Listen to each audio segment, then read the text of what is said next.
यदि आदिवासियों को लेकर उमंग संगार अपने क्षेत्र में कार्यक्रम करते हैं तो हम देखते हैं कि भिंड में जहाँ पे जीतू पटवारी और आपके दिग्विजय सिंह, गोविंद सिंह दूसरा कार्यक्रम करते हैं। तो इस तरह की कुछ दिखता है जो नज़र आता है कि एक साथ एक जगह एक नेता इकट्ठे नहीं हो रहे हैं, उनमें भी वैसे ही छत्रपवाद चल रहा है। 30 अप्रैल 2020 से लेकर आज मतलब फरवरी चल रहा है 2025, मतलब देखा जाए तो इस साल का दूसरा महीना है।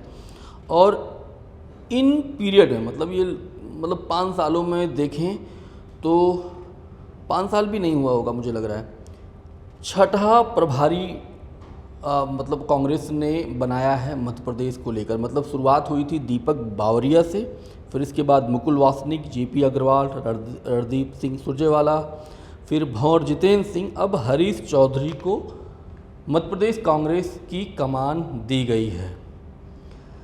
और इससे पहले जो भंवर जितेंद्र सिंह थे उनके बारे में ऐसा बताया जा रहा है जब हटाया गया कि उनके पास असम का पहले से प्रभार था, इसलिए लोड था ज़्यादा कामकाज का, इसलिए मध्य प्रदेश से उनको हटाया गया है।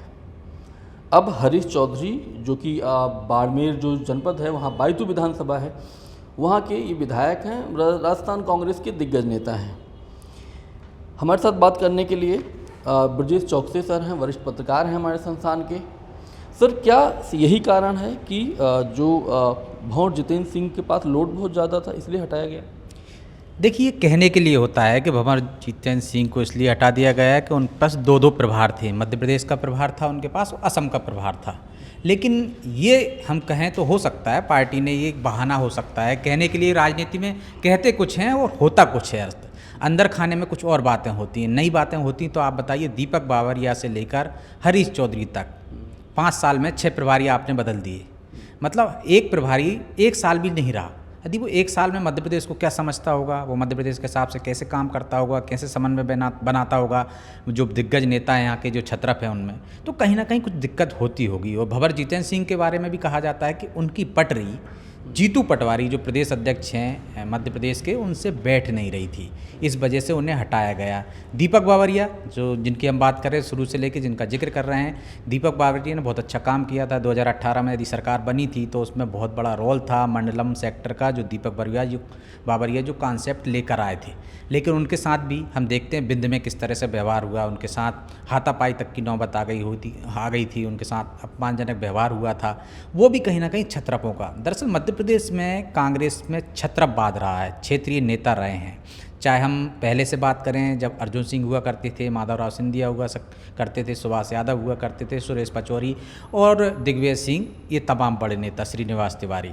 अब उसके बाद उनके बेटों ने वो छत्रपवाद संभाला या वो क्षेत्रीय नेता बन गए, अरुण यादव बन गए, अजय सिंह राहुल भैया बन गए। हम देखते हैं कि इधर एक और नए छत्रप पैदा हो गए हैं जिसमें जमुना देवी के भतीजे हैं, उमंग सिंगार जो नेता प्रतिपक्ष भी हैं। तो अब ये नए जो छत्रप हैं, जो नए लोगों को जो कमान सौंपी है पार्टी ने, जितेंद्र पटवारी, जीतू पटवारी और उमंग सिंगार जो नेता प्रतिपक्ष बना है, और एक हेमंत कटारे को भी हम कह सकते हैं, वो सत्यदेव कटारे के बेटे हैं जो पूर्व नेता प्रतिपक्ष रहे हैं, वो भी एक दिग्गज नेता थे। अब इन लोगों को कमान सौंपी है तो इन्होंने भी बड़ा नेता कौन बने। जीतू पटवारी में ये चल रही है होड़, उमंग सिंगार में ये होड़ चल रही है, वो हम देख भी रहे हैं। कई बार मौके आते हैं ऐसे कि उनमें अनबन नज़र आती है, एक मंच पर नज़र नहीं आते, एक कार्यक्रम में नज़र नहीं आते। यदि आदिवासियों को लेकर उमंग सिंगार अपने क्षेत्र में कार्यक्रम करते हैं तो हम देखते हैं कि भिंड में जहाँ पे जीतू पटवारी और आपके दिग्विजय सिंह, गोविंद सिंह दूसरा कार्यक्रम करते हैं। तो इस तरह की कुछ दिखता है जो नज़र आता है कि एक साथ एक जगह एक नेता इकट्ठे नहीं हो रहे हैं, उनमें भी वैसे ही छत्रपवाद चल रहा है। तो प्रभारियों का न टिक पाना भी कहीं ना कहीं यही एक वजह दिखती है। पहले प्रभारी क्यों नहीं टिके? दिग्विजय सिंह, कमलनाथ, ज्योतिरादित्य सिंधिया, सुरेश पचौरी, वो जो बड़े नेता थे, इनके बीच वो समन्वय नहीं बना पाए तो पुराने प्रभारी निपट गए।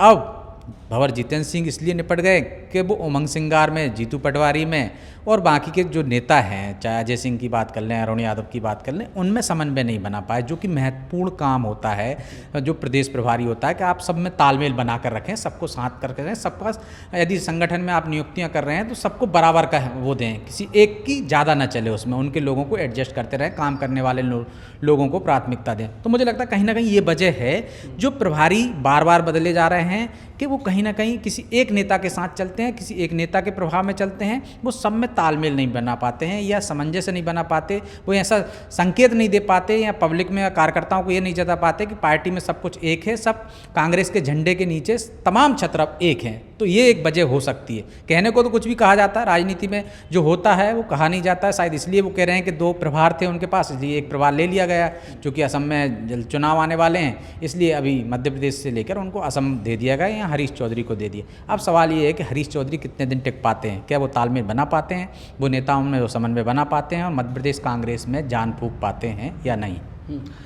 हरीश चौधरी के बारे में बताया जाता है वो थोड़ा बहुत एग्रेसिव रहते हैं, और भंवर जितेंद्र सिंह के बारे में कहा जाता है तो बहुत ही शांत रहते हैं वो। आपको लगता है कि हरीश चौधरी आएंगे और इन लोगों का जो पूरा तेवर है, क्योंकि ये भी यूथ हैं, उमंग सिंघार, जीतू पटवारी, वो भी अगर देखा जाए उन्हीं के आसपास के हम उम्र हैं, तो और मतलब क्लैशेस नहीं बढ़ेंगे?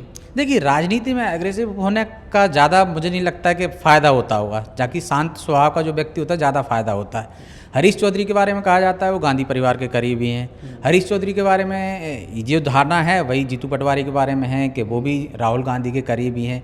यदि दोनों ही नेता एक ही नेता के करीबी हैं तो तालमेल बैठ सकता है। लेकिन सबसे बड़ा जो टास्क है, जो मैंने पहले भी कहा है कि हरीश चौधरी के पास टास्क ये है कि बाकी के नेताओं को साथ पाएंगे कि नहीं, वो दिग्विजय सिंह को साथ पाएंगे क्या, उनके प्रभाव से प्रभावित तो नहीं हो पाएंगे क्योंकि बड़े नेता हैं दिग्विजय सिंह, वो अरुण यादव को साथ पाएंगे, वो अजय सिंह राहुल भैया को साथ पाएंगे, वो उमंग सिंगार को साथ पाएंगे, हेमंत कटारे को साथ पाएंगे। बाकी के जो नेता हैं, जो बड़े नेता हैं, चाहे गोविंद सिंह की बात करें जो पूर्व नेता प्रतिपक्ष हैं, लाहौर से जो इस बार चुनाव हार गए हैं, कांग्रेस में ऐसे बहुत बड़े नेता हैं जो अपनी बयानबाजियों के कारण चर्चा में रहते हैं, चाहे सज्जन सिंह वर्मा हों, चाहे कमलनाथ हों। तो अब उन सब में तालमेल बिठाना बहुत ज़रूरी है, और उनके कद के हिसाब से, चाहे दिग्विजय सिंह के कद के हिसाब से बात करें, चाहे हम कमलनाथ के कद के हिसाब से बात करें, हरीश जो चौधरी हैं वो छोटे कद के नेता माने जाते हैं क्योंकि वो नए हैं, युवा हैं, और ये वरिष्ठ नेता हैं, और इनको राजनीति में मध्य प्रदेश की राजनीति का चाणक्य कहा जाता है दिग्विजय सिंह को। तो सबसे बड़ी टास्क तो उनको ये है कि दिग्विजय सिंह को कैसे साथ पाएंगे, वो जो निर्णय जीतू पटवारी ले रहे हैं उसमें उनको कैसे राजी कर पाएंगे, ये तो आने वाला समय ही बता पाएगा।